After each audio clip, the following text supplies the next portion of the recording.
Mrs. Schweikert for 30 minutes.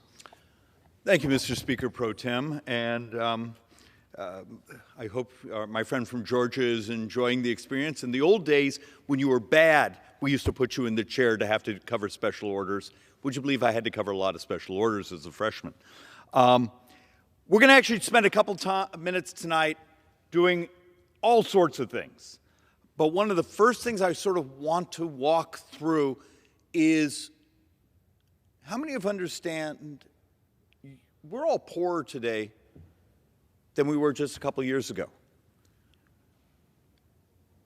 We got to stop this White House, my brothers and sisters on the left, and even others talking about how wonderful the economy is, how well things are going. The fact of the matter is, for the vast majority of the population, you're poorer today than you were in 2019, except for a little bit of a quirk for some population in LA that's actually had some wage prices. And look, to give you a sense, Jason Furman, you all know that right-wing economist, that was sarcasm, real wages are lower today than they were in December 2019 for every industry except retail trade and some leisure and hospitality.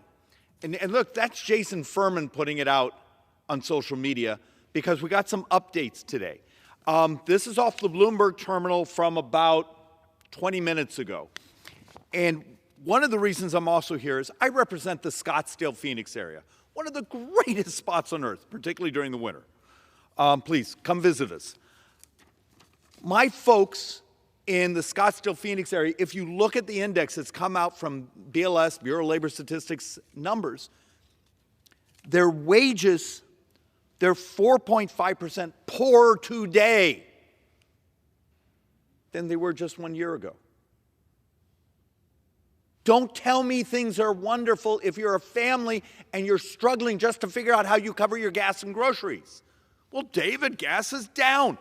Look, the data is the data. I've had this type of wage growth, but inflation in your area is dramatically higher than that gap. That gap is cruelty. That gap means you're poor. That gap means your savings for your retirement is harder. That gap means taking care of your kids is more difficult. If you go to the grocery store, if you're just trying to buy stuff for your family, and somehow you seem to have a lot more, what's that old saying, month than you do paycheck? And I'm sure I just screwed up the colloquialism, but you know what I'm saying. This is our brothers and sisters out there. Please, please will this body start to give a damn about people trying to survive. We chase shiny objects here all the time that get us on television, that make us look popular, or we can look outraged. This is families in our neighborhood. And look, I accept it's pages of math. But behind this math are people who are out there trying to survive. Have you gone out and tried to buy eggs lately? Now, I accept that's an outlier. But for the majority of our brothers and sisters in this country, you are poorer today than you were at the end of 2019. And in this, you're poorer today than you were 1 year ago. So my brothers and sisters on the left, we've gone through this multiple times. We know you're not going to take responsibility and step up and accept the responsibility that the crazy spending you pumped into the economy, and then you created incentives not to participate in the labor force, detaching work from the morality of being there, and also the good economics, and then we wake up and people are poor, and then you look at us going, well, we need to subsidize more. We're looking at data on the Joint Economic Committee and Ways and Means that some of this will cascade through us as a society for decades. You remember the whole concept of, We all grew up understanding the elegance of compounding interest. I get a little bit today, but then I build on that, then I build on that. Well, it's the same thing in your life. You build a skill, you get paid a little bit more, you build a skill. What happens when you basically create a barrier to your participation in the labor markets?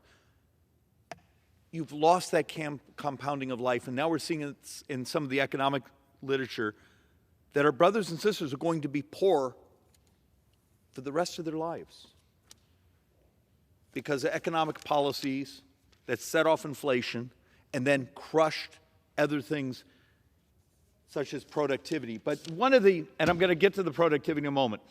So this chart is very recent. We were just looking at some of the cost of living indexes, and you do this whole deflator calculation. And I'm trying harder to make the charts readable. That's apparently one of the complaints I get on YouTube over the time is, Schweikert, I can't read your charts. I'm trying. But here's 2019. We were hitting this amazing spike in basically your wealth. Pandemic hit. This is where we spent a fortune subsidizing. This collapse here is your ability to buy things because your wages may have gone up, but they didn't go up as fast as inflation, meaning you're poorer. The dollars you have are less valuable. Who's the beneficiary of this? Who benefited by you getting poorer? Here's the dirty, dirty, dirty little secret here in Washington, D.C. Borrowers. Borrowers benefit when your dollars become worth less. Who's the biggest borrower? Seriously, play with me for a moment. Who's the biggest borrower? Have you seen this thing called the debt clock? United States government sitting around 31.5 trillion. Here's the great scam, and you're all party to it. The dollars we're going to pay back the national debt are less valuable. We stripped it from you.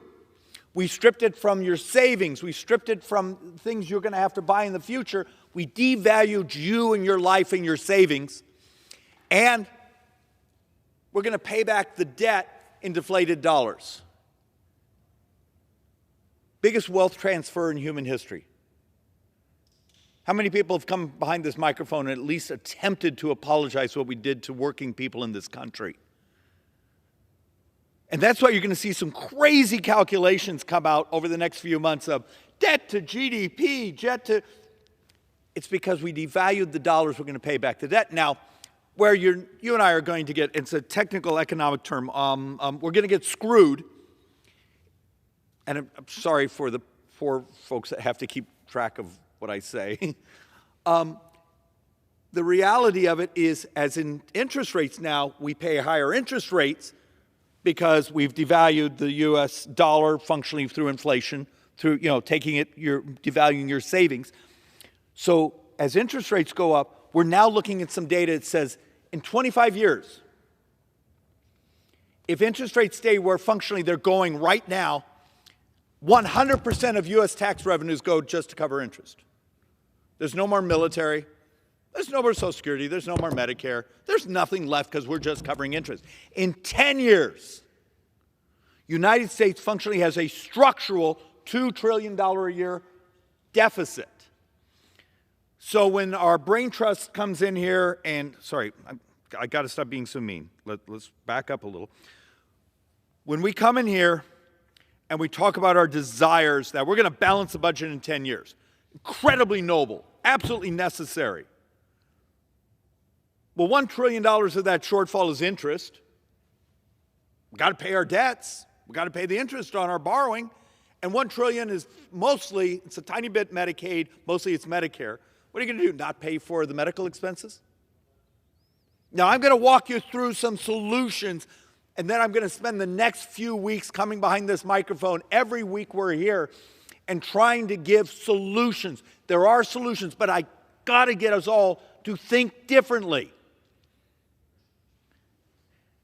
You need an economy that is growing at a breakneck speed. You've got to grow the size of the economy because that grows tax receipts. It grows participation in the economy. It grows Social Security. And then we need to change the single biggest component in debt: healthcare costs. The punchline I'm going to show over and over and over and over and over. Medicare, the shortfall in Medicare is 75% of the next 30 years shortfall. And it's $114 trillion. It's going to be reset. We're going to get new CBO numbers in a couple of weeks, and I bet you it's closer to $120, $130 trillion in today's valuation. So constant dollars. We're going to add 75% of that is just the shortfall in Medicare. And the brain trust here keeps saying, well, let's do Obamacare. Obamacare was a financing deal. It's subsidize this group, make this group pay. And we're sinners too on my side. Those of us on the conservative side, we tried coming up. Now, it was a much more efficient and much better distribution, but it still was a financing solution. Make this side pay and this side will be subsidized. Medicare for all is just a financing bill. None of those things change what we pay. If we don't change the structural costs, the future's pretty dark. So look, you're poorer today than you were a year ago. Even according to Jason Furman, you're poorer than you were 2 years ago, 3 years ago. So how do we fix it? Well, first, I'm going to give you a little bit more of how deep the problem is. And this chart, I would have done it differently, but we were doing this in a rush because we were trying to do updated numbers. But why this is important is productivity growth is crashing.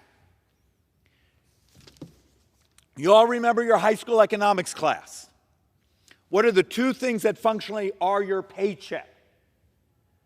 The rise in your paycheck is functionally two things. It's inflation. Well, that doesn't get you anything. When you get a bigger paycheck for inflation, you're just trying to keep up. The second thing is productivity. You get paid more because you got better, faster, more efficient, more expert in what you do, or the capital equipment you're making something on or you're using made you more productive.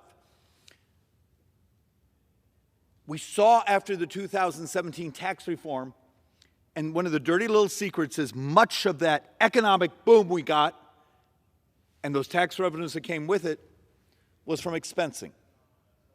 It wasn't the individual tax cuts, though we loved that, but it was because businesses, organizations were incentivized to buy the best, fastest, most efficient piece of equipment because that needed to do that to be able to compete.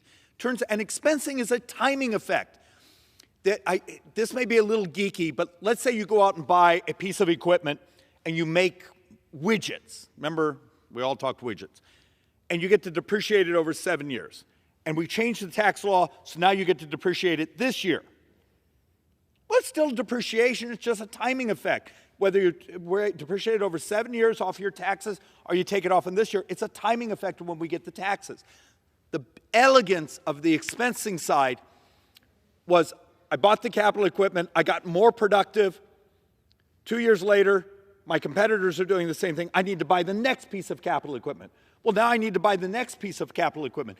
And if you look at it on a horizon of time, it makes the entire economy, the entire society healthier, wealthier, more productive. And by doing that, you actually get tax revenue growth. So think of that. You get tax revenue growth over the horizon because you let businesses say, I made a capital investment to become more effective, more productive. And over the horizon, we end up with a bigger economy, meaning we have more tax receipts.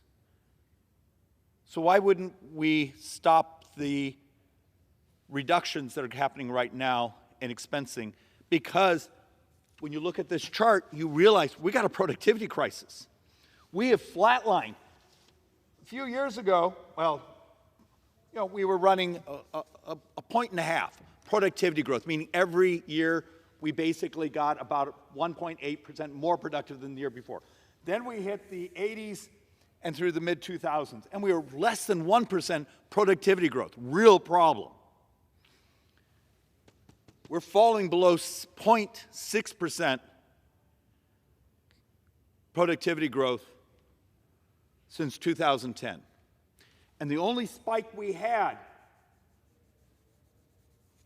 is that time after the December 2017 tax reform, where suddenly for that little time before COVID, we saw that investment in capital goods. And if we could just have kept it going. But we went through the pandemic, and now, this year, there's no more 100% expensing. Now I think you get to expense 80%. Next year it's 60%, it goes down. We're going to lose that tool that incentivized that capital equipment. And why that's important, I'll do this in the coming weeks.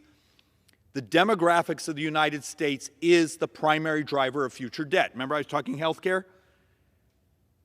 It's also one of our greatest headwinds in productivity. If we're getting older as a society, we got to figure out how to encourage our older populations. Would you be willing to stay in the labor force? What incentives can we do? And we have this freakish thing that I can't figure out. Males under 35 aren't entering the labor force as they should. And we can see it in our productivity numbers. We got to deal with the reality. And a lot of this makes people unhappy when I do these presentations. But it's the math. So once again, let's go back why this is important. This chart now is almost 2 years old. We're going to get an update in a couple weeks, and I promise you it will be uglier. This is a combination of CBO numbers, and I think this one even had, this one's CBO, and I think it even had some OMB, others on it. Punchline. We're functionally going to borrow $114 trillion from today through the next 30 years. If you're a young person, we are about to destroy your economic future. Look at the gray hair. I have a 7-month-old boy we're adopting. When my 7-month-old boy is 25 years old, his tax rate will have to be double. Will be double what I pay just to maintain baseline. And that's because of this. Medicare has an $80.5 trillion deficit over the next 30 years, shortfall. And we do Social Security over here, just assuming that 10 years from now, when anyone bothers to look at even the CBO update from just a few days ago, in 10 years, because they moved up the date because the COLA actually took away a year of actuarial life. You got a 23% cut, and if you read it, every year the cut gets a little bigger because of the demographic mismatch, because Social Security exists on today's receipts. So is this place also ready to allow senior poverty to double in the country? Because that's what this is talking about. But yet I was so, what's a nice way to say angry last week when I came behind the microphone? I was trying not to curse here. Because the left and the press, Republicans are talking about cutting Social Security. No, we're talking about trying to find some way to save it. Do you understand? You can't pretend the math isn't there, because the math will win. Does anyone care? This is the math. In 10 years, according to CBO from just a couple days, Grandma's going to take a 23% cut in her check, and year after year it's going to get bigger unless we do something big. And we're talking, there's one actuarial report. Now, you look at Social Security. Up until last week, I was the senior Republican over Social Security, so I'm pretty good at the math. We have one actuarial data set that if you do the 75-year life, which is how you actually look at Social Security, it's like $500 trillion short over the 75-year window. It's more than the wealth of the world. And every day we don't do something here because it's politically distasteful, because you're going to walk out the door and the press are going to run up to you and say, well, Democrats are saying a rumor that you Republicans intend to cut it. We're trying to find a way to save it, but you've weaponized it. And then you want to know why this place runs away from the issue? This is one of the things where if we don't hold hands and jump off the cliff together, you've just screwed over grandma and everyone else heading towards retirement. These numbers aren't fake. This is your future. And then I got up here last week and I want to double check. There was someone very smart. I do look at most of the comments on, and this one has had 300,000 views on YouTube since last week. Thank you for those who are insane enough to watch this. Because a year ago I would have like 12 people and I couldn't even get my family to look at this stuff. But when we look at this is for the average, the couple that pays into Social Security, they will pay in over a lifetime. So you just use I think it's based on the 40-quarter formula, about $625,000 you will pay in. You're going to get back about $698,000, and that's in constant dollars. So you get a little spiff. You'd make a hell of a lot more money if 20 years ago, 30 years ago, we had allowed workers to take a little sliver of their Social Security and put it in the markets. You'd been much wealthier, but that became politically war. Remember, AARP, the Democrats beat the crap out of President Bush for even talking about it. And yes, this is both. So the question we had on YouTube was, is this both sides? Is this the employer contribution and the worker's contribution? Yes, it's both sides. So when we look at these numbers, it's the total in. So Social Security, you get back most of your money. So the folks on there who say, well, for Social Security and Medicare, just give me back my money and I'll be happy. We would take that deal as a government in a moment. We'll give you back every dime if you promise never to take another dime of Social Security and Medicare. And here's the punchline. Because on Medicare, remember 3/4 of Medicare comes out of the general fund.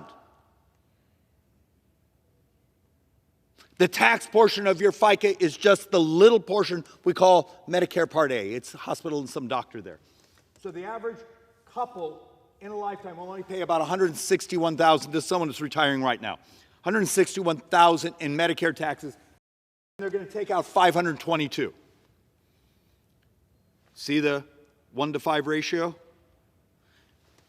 This right here is the primary driver of U.S. sovereign debt over the next 30 years. It's healthcare costs. How many members of Congress are stupid enough to get behind this microphone and tell the truth?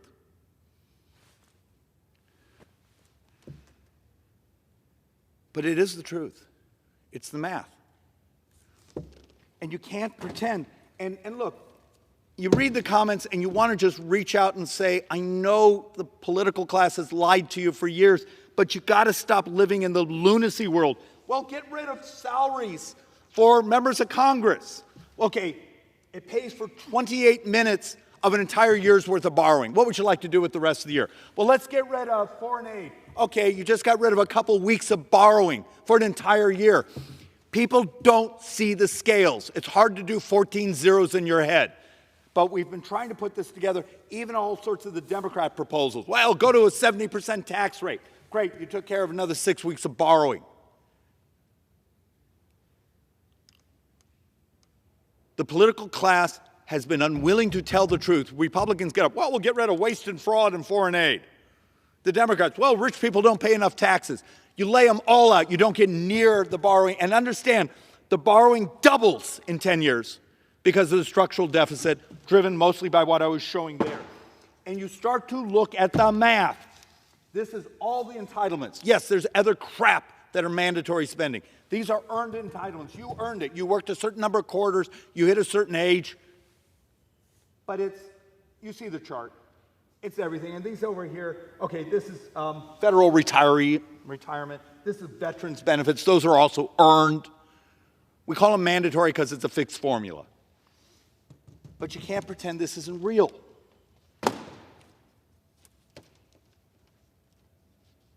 And what scares me also on this, I know this chart is almost unreadable.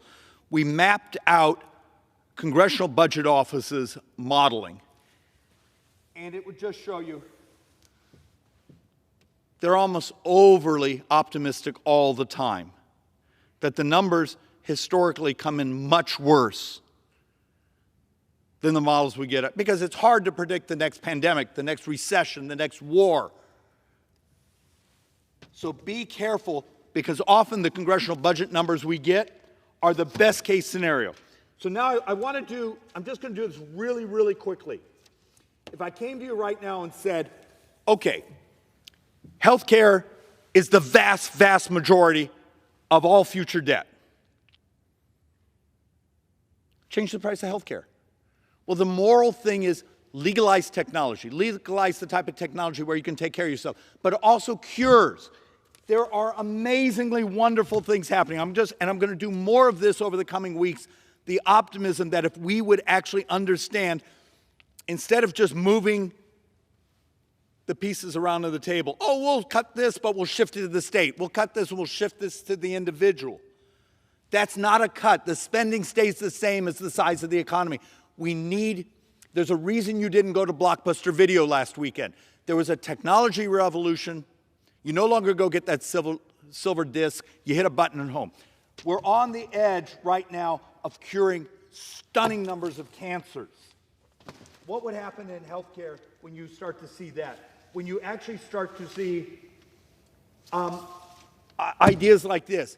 Not too far from here, I think it's 60, 70 miles, there's a co-op going up here in Virginia that's going to make 8 types of off-patent insulin, and they're going to do it less than the subsidized price that the Democrats passed last year. Matter of fact, what the Democrats did almost screwed up the co-op's model. How do we encourage more competition? If you want to crash the price of pharmaceuticals, get everyone and their cousin making pharmaceuticals. Remember, the vast majority of drugs you and I consume as pharmaceuticals are off patent. Humira is off patent, most expensive drug in our society. And we're waiting for that competition to come in to start to crash that price. The other things that are happening around us. When we start to see early phase ones that there are paths that are having remarkable opportunities to cure our brothers and sisters. I've come here and done entire presentations on the stem cell CRISPR treatment for diabetes. And I'm going to end on this. Diabetes is 33% of all healthcare spending, is 31% of all Medicare spending. Do you realize, I know it's hard. I know it would mean changing, and the 6 people cured right now are on type 1. Type 2 is difficult. It has some real societal implications. And it would be the most moral, compassionate thing we could do as brothers and sisters here to put the resources in, and maybe a decade from now, you could crash the deficit by curing our brothers and sisters and changing their lives. And with that, Mr. Speaker Pro Tem, once again, I apologize. I know I had too much material, but I yield back. And the gentleman yields back.